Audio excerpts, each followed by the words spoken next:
Imagine the earth trembling under horses' hooves, dust shrouding the scene like a black cloak, people fleeing in panic, and the Prophet, almost alone, exposed, pursued, threatened, marked for death. In that frozen moment when time stood still and the group scattered, a woman stood firm as a mountain. Not a queen on a throne, nor a soldier in an army, but a mother, healer, and believer named Nusseiba bint al-Ansariyya, or as history lovingly knows her, Amara. Nusseiba's heroism didn't begin on the battlefield, but on a quiet night in Mecca, where she was one of only 2 women who pledged allegiance to the Prophet in the second pledge of Aqaba. For her, allegiance wasn't just words, but commitment. When the call came on the day of Uhud, she went to bring water to the wounded, but found herself facing a greater test. A test where history writes the names of the immortal. When the ranks broke and many retreated, she threw down her water skin and drew her sword. She stood beside her husband and 2 sons. They formed a human shield around the Prophet. She struck and blocked the attackers. She circled him like a beam of light. She suffered 12 wounds, some deep. Her only concern was that the Prophet survive. The Prophet himself testified to her valor, saying, "I look right and left every day and see her fighting for me."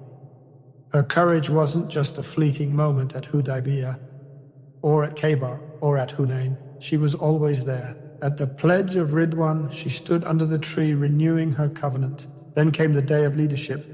The day she fought at 60 years old against Musaylima the liar, returning with a body heavy with wounds and only 1 hand, yet with head held high and unbroken spirit, fulfilling the Almighty's words, "Among the believers are men true to what they promised Allah." The scholars of interpretation said this verse includes both men and women. Her courage wasn't physical instinct, but deep intellectual awareness.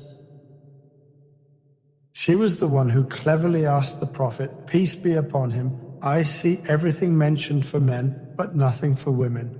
The divine response came from above 7 heavens to honor women and place them at the heart of civilization. The Quran revealed an eternal answer not just for her, but for every believing woman. When Allah declared, "Indeed the Muslim men and Muslim women, the believing men and believing women," to the end of the verse, Nusseiba proved that contribution knows no gender, only sincerity and conviction. An eternal verse came in response to a woman who refused to remain marginalized.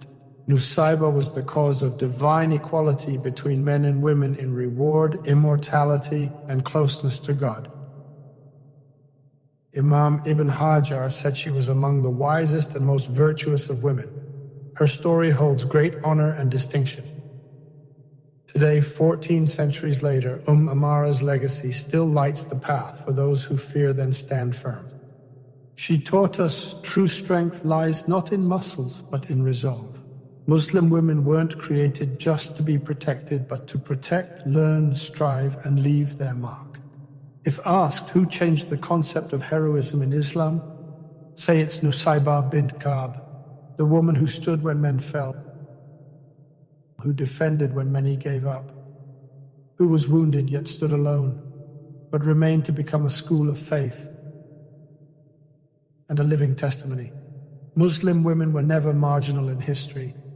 Rather, at its heart, she shaped it, defended it, and wrote its pages with her blood and purity. The question remains, what will we leave behind? What stance will witness for us? What legacy will remain after we're gone? Peace upon Amara, the day she pledged, the day she fought and the day she endured, the day she met God with a heart that never knew retreat.